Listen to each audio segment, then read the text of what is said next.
Alo o'rtoq. Qattasizlar tog'iga chiqib ketib qolmadinglarmi? Ketib qolmay turinglar, men kelyapman. Yo'q, uyga bormaydigan bo'ldim. Hozir yetib boraman.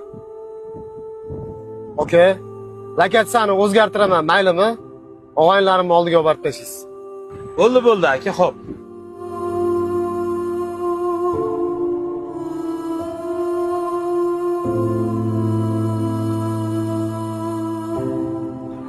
Rahmat, aka.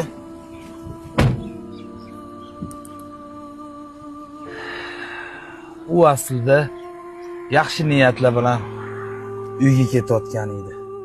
Lekin ayol kishini bitta so'zi erkak kishini yo'nalishini o'zgartirdi.